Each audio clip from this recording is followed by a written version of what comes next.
Hey there, driven women. I am so excited to be here today. This is not our usual time, but I have a birthday next week and I like to start the celebration early. So you see, I have wet hair and you see that this live stream is in the morning on Friday instead of the afternoon, our usual time. The reason for that is I am going to get a massage and a facial today, a gift from my husband to honor the 100th episode of the Driven Woman podcast, the one that went live this week, and the one that we are going to chat about now for a few minutes. Based on the Netflix hit series Inventing Anna. Now, I could just keep moving my face around and trying to dodge the light that is coming through the blinds, but then my mouth will just not be near the microphone. So hopefully it's not too distracting to either of us. Um, I can't reach the high blinds, so we're just going to have to deal with the wet hair and the light streaming on my face. It is what it is. So, I want to say a couple of things. One is that, like millions of people, I became completely obsessed with the hit series Inventing Anna on Netflix for so many reasons. A lot of people were wondering what I would have to say about it on the podcast because I am a former psychotherapist. And as a former psychotherapist, a lot of people are assuming that I would want to talk about Anna as a possible narcissist, as a sociopath, as a con artist, because those might be the kind of things that a psychotherapist or former psychotherapist like myself would have to say about it. But I was so much more interested in looking at Anna Delvey, aka Anna Sorokin, from the perspective of being a female founder and a female entrepreneur. And as I started to learn more about the real Anna after binge watching through the Netflix show, what I realized was that it is extremely difficult to be a female founder. It is extremely difficult to get funding as a female entrepreneur. I knew this, but I know it so much better now. And as a result of knowing that, I really became captivated with the fact that even though her methods were unconventional, and even though she actually did a lot of things that she was found to be a criminal for, we're talking about grand larceny. We're talking about attempted grand larceny. We're talking about theft of services, all of which are crimes for which she was convicted and sentenced to prison. She did a lot of things really right as well. So that was really what I wanted to get across in the podcast. And I've been able to connect with a lot of other women, executive coaches like myself who work with female entrepreneurs. I've been able to chat with a number of female founders. Some of them are in the tech space, some of them are in other spaces.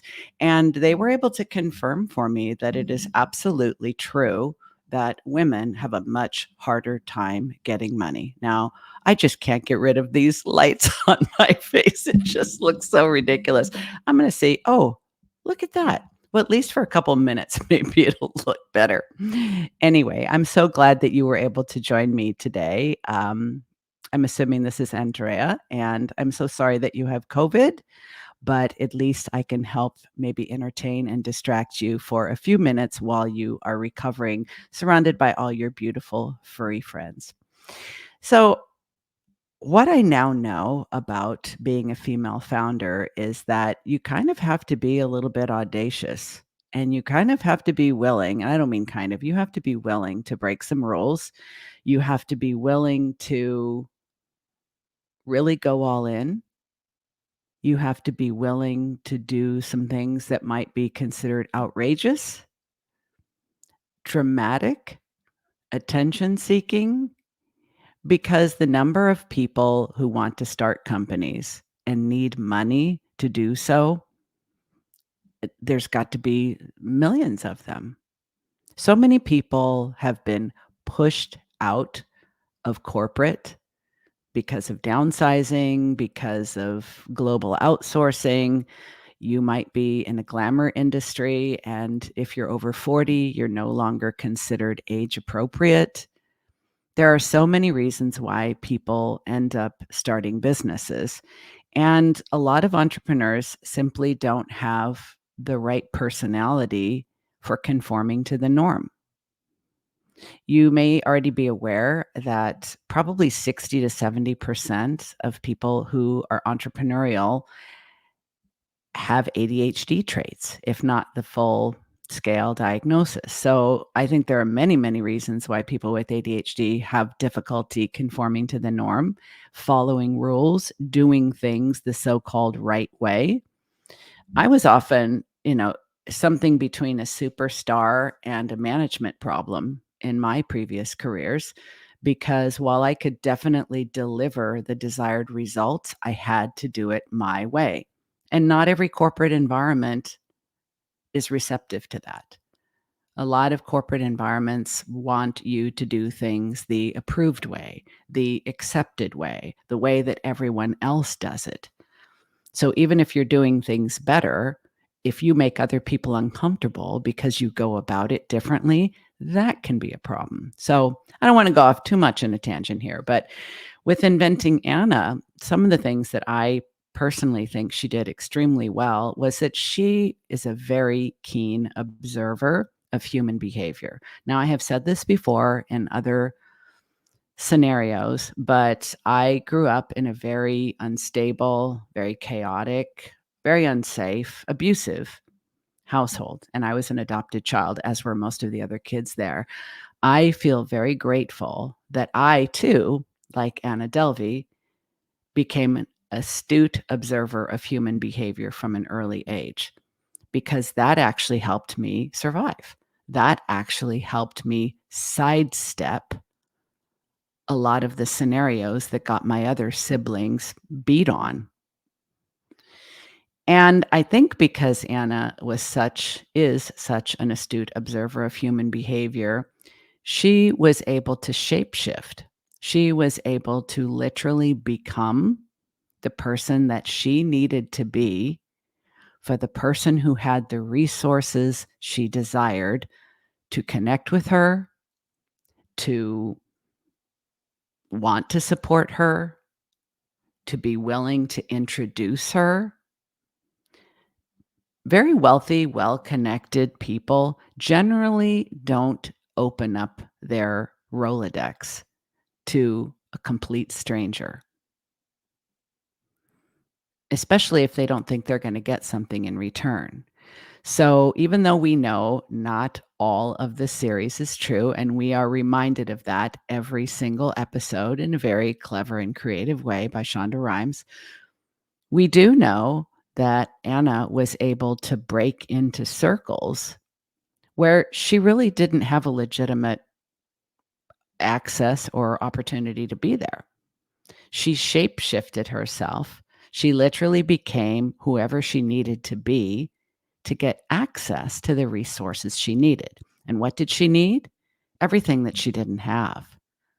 She came to this country, like so many people, as an immigrant with no connections, no money, no power, no influence, no authority.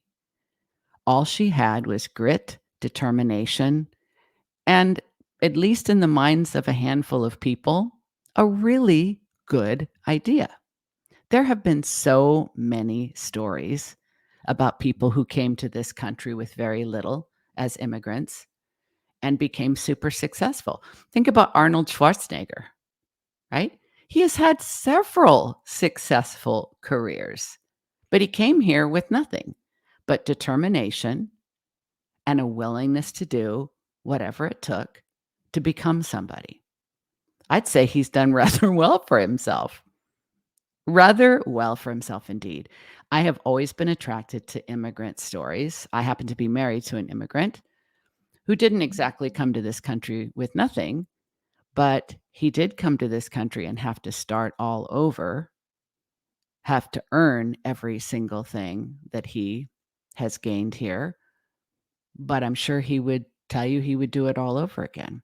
So while Anna came with nothing, she understood that influence, money, power, fame, wealth, there's an element of luck to it, and there's also an element of strategy and skill. You really can break the code to becoming wealthy, famous, a person who is known if you observe how the game is played. And the game she observed was the game of fashion, beauty, art, and design. And she learned that in that game, you have to look the part, you have to speak the language, you have to be seen in the right places at the right time, and you have to at least appear to be part of the right groups. I think it was fascinating in the series to see that Anna could throw these extravagant parties full of important people who knew each other, but none of them knew her. And when you think about a party atmosphere, you nobody's really looking too deep. They're all there to have a good time. And in the case of this kind of party, they're there to see and be seen.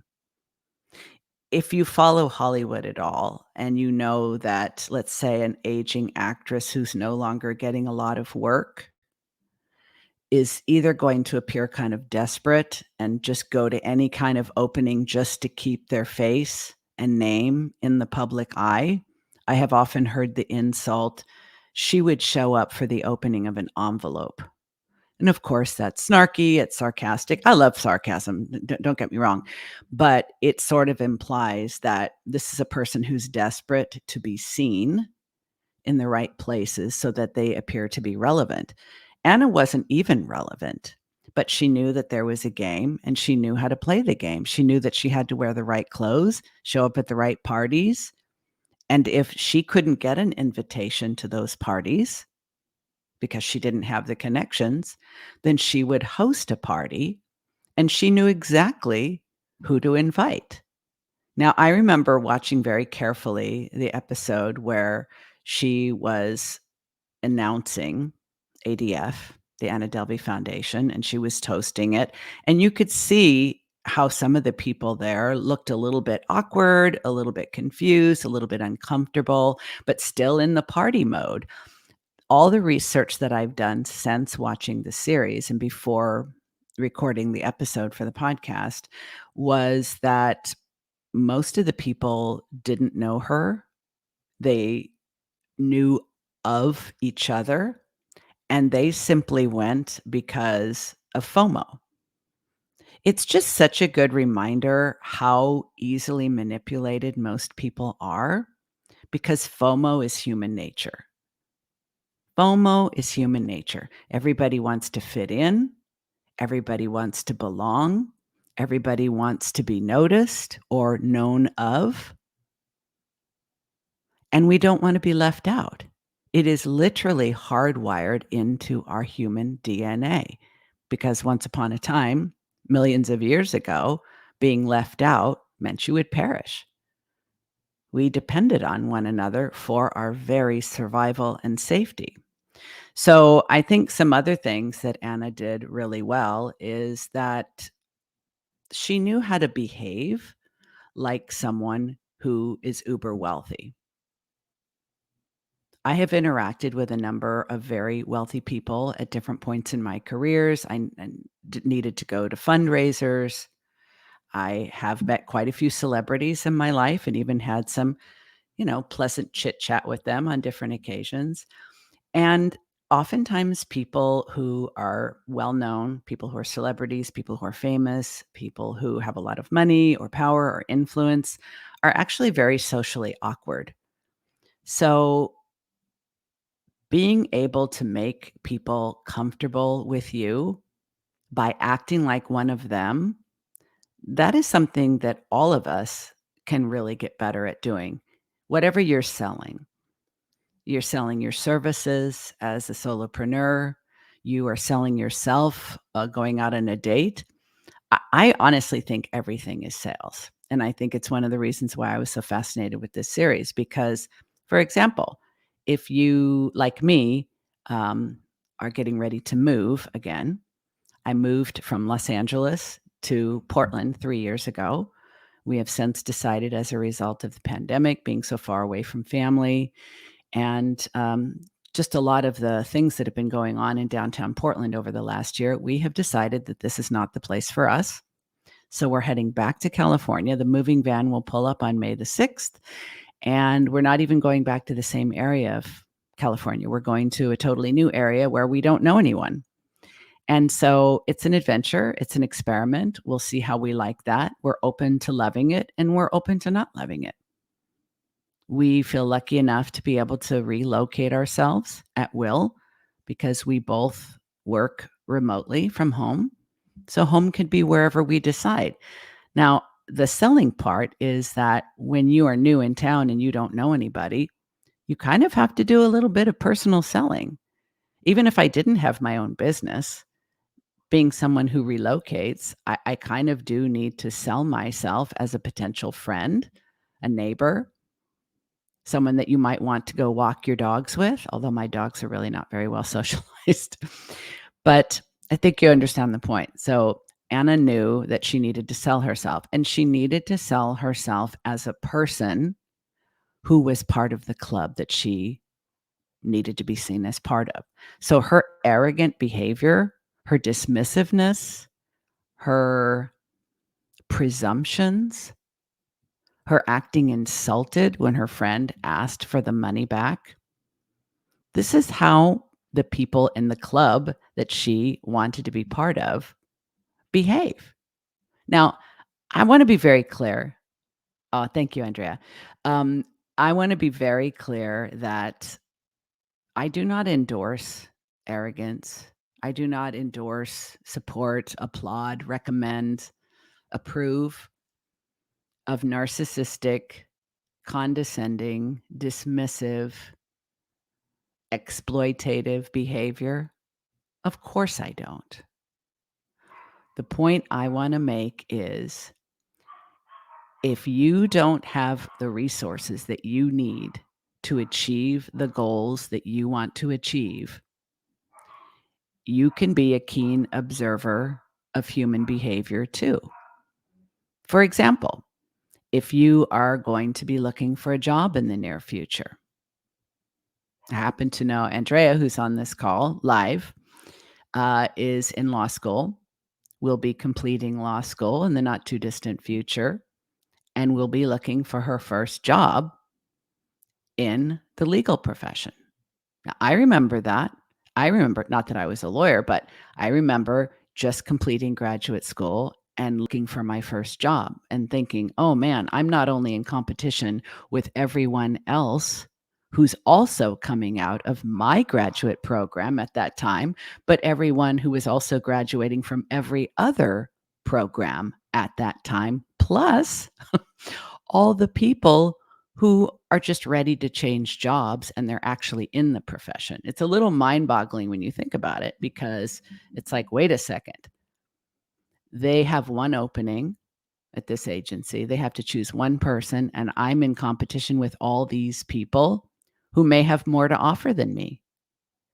Even the new grads, they may have more pre-grad school experience, or they may have some other advantage. For example, in LA, I didn't speak Spanish. I mean, I speak a little, but I'm not fluent. So someone else who had zero experience but spoke Spanish would be a better candidate. So understanding what people are looking for and how to position yourself in such a way that you appear to have it, at least compared to the other people that might be applying. These are the types of skills I'm talking about. The reality is, no matter what we're going for, whether we're trying to be a female founder, whether we're trying to get our first job after grad school, hell, whether we're trying to get back in the dating pool after a divorce, whatever it is, being willing to go after what you want in a very determined, very focused, very deliberate, intentional way, utilizing all the resources at your disposal, being a little bit more creative about it than the next person, and knowing how to position yourself to meet the needs of the person who has the resources you want is just being really, really smart. And most of us are paying attention to the wrong things. We are paying attention to our imposter complex. We are paying attention to our anxiety. We are paying attention to worrying if we're good enough, if we have what it takes. We're paying attention to when people put me on the spot and ask me a question I didn't expect, my mind goes blank. I think there's so much we can do to anticipate what's needed and be prepared for it in advance. Some of the most fascinating things I saw in the series were, um, for example, when Anna was put on the spot at the intervention lunch that her friends had, and there was another random girl there that was obviously drunk and, continued to drink way too much. But even when she was called out, even when her friends were saying, "Hey, what's going on with your trust fund? What's going on with your money? Do we need to call someone? Is there something we need to do?" You could see, and Julia Garner is just such a good actress. You could see her waver, become a little bit dysregulated, a little bit uncomfortable, just very briefly. But it was almost like she just needed a second to remind herself of the part she was playing. And then she immediately came back with, "Why are you being so dramatic? I'm trying to build something, and you're bothering me about credit card bills." Now, in another conversation, we could be referring to this as gaslighting, right? If you've ever had anyone in your life who is a narcissist, then you know this behavior. When you are having legitimate emotional reactions to something they've done, and then they flip it around and accuse you of being dramatic, hysterical, out of control, overly emotional, and so forth. It's gaslighting. But in this scenario, it was like Anna just kept her eye on the prize, which is that I am growing a company. I need to focus 100% of my attention on that, my money on that. I cannot be bothered with any distractions. If you've been following my Boundaries series, it's the solo episodes I've done, 4 of them over the last few weeks. I talk a lot about distractions. Now, I don't talk about distractions exactly the way that many people do. Um, Most people are referring to interruptions or things that I just consider indulgences, like social media and gossip and junk TV and stuff like that. Yes, they distract us. But what I'm referring to is, if you have a goal, if you have a purpose, if there's something that really, really means a lot to you, whatever it is, trying to get pregnant, trying to get a job, trying to get funding money for your startup, whatever it may be, anything else that steers your mind away from that is a distraction for you. Anything. And even though people who are highly successful often seem like they're not even human, they don't behave like the rest of us. One thing I think they really do have in common is they do not allow themselves to get distracted, no matter what. I also see this trait in people who are highly disciplined athletes, highly disciplined performers, and even political figures. If you are paying attention to the conflict in Ukraine, President Zelensky is someone who has a single-minded focus, and any interview he does, nobody can distract him from that. Nobody can bait him or draw him into any kind of dialogue that takes the focus away from his single point of focus. I think we can all learn something from that. I think he is a very impressive character. Yes, now I have gone over the course of this live stream a little bit far afield. I've talked about gaslighting. I've talked about the Ukraine. I've talked about things that, like, what the hell does this have to do with inventing Anna?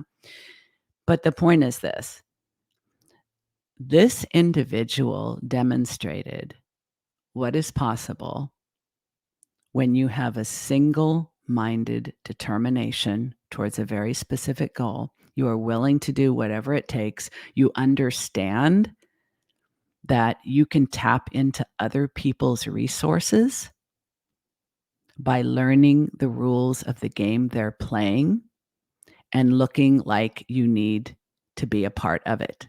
They will assume that you are like them. I think it's one of the things I feel fortunate that I happen to be very articulate, always have been. I consider it my best gift is that I have a way with words. And I have learned over the years that when you speak well, people always assume you know what you're talking about. It's kind of unfair in a way because I could be spouting absolute horseshit. And because I sound articulate, people credit me with knowing what I'm talking about. I think the character played in Inventing Anna was also extremely articulate. She knew exactly what message she wanted to get across. Now, is everybody as articulate as Anna Delvey or even Diane Wingert for that matter? No. And you don't need to be. What you do need is to know exactly what goal you're going after, exactly what resources you need to reach that goal, how to access those resources if you don't already have them, how to appear as though you are part of the group that you need to join to gain those resources, and what unmet needs the other people who hold those resources have that you may be able to meet. As we're wrapping up, I'm thinking about the scene where she actually sort of becomes the daughter that he wished he had, Alan, the money lawyer. We knew that his daughter was kind of a lost millennial who's trying to find herself, and both mom and dad are frustrated because she doesn't know who she is or what she wants. And Anna showed him basically an alternative.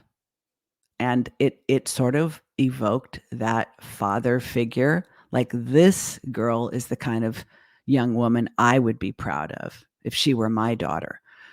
And I think without even realizing it, because she reached him on an emotional level, he stopped thinking on a logical level. Now, you can call this manipulation, you can call this exploitation, but all the best influencers know this and use this. Understanding what people's emotional needs are and how to meet them. It is what's taught in all the best sales training. It is taught in all manners of influence. Therapists do this. Pastors, priests, imams do this. Political leaders do this. Parents do this. We all do this. What unmet needs does this other person or group of people have? And how can I be the solution? to those needs. I think the word manipulation is always used as like a dirty word, but we're all manipulative, aren't we? When we're being honest, aren't we all just trying to get what we want in the world? Every one of us. I don't think it has to be a bad thing. Now, like I said, I don't believe that you need to commit crimes to be successful. I don't believe that you need to use people, exploit people, rip people off, con them. I don't think you need to do any of that to be successful. Sadly, there are a number of successful people who have exploited and used and so forth, but I don't think it's necessary. But the lessons that I shared on the podcast this week from Anna, I think any one of us could use to better our situation, no matter what we're doing. So before I say goodbye for today, I want to remind you, if you have not entered the contest, it's going to be running for a few more days. I'm going to stand up real quick and show you the t-shirt.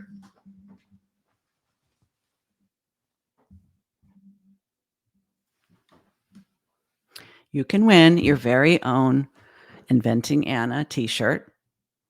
There are posts on Facebook, LinkedIn, and Instagram, and all you have to do is leave a review on the episode on either Apple Podcasts or have a link to Podchaser. Even if you've left a review in the past, you can leave a review on this specific episode. Say what you liked about it, say what you didn't like about it.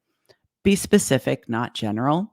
And before you hit submit, take a screenshot and DM me that screenshot at Coach Diane Wingert on Instagram. I will choose one winner at random, order the t-shirt for you from Etsy. So I'll get your size and all that. It only comes in the white with the black iconic picture on it. It says, I'm an icon, a legend, Anna Delvey at the bottom. It's from Rosie's Tees. It's a really long shirt. Andrea, I happen to know you're tall. I'm also very tall. And it comes like halfway down to my knees. So you have a lot of options for how to style it in a cute way. The design on it does not fade and the shirt does not shrink or stretch out. It's really very comfy. I've been wearing it a lot. And it's a great icebreaker and attention getter when you're out in public because so many people have seen and have thoughts and opinions they want to share about the show. So thank you for joining me today or for watching the replay later. And I'm going to keep showing up on Fridays and talking about our episode of the week. You do not have to have COVID or be sick at home in bed to join us.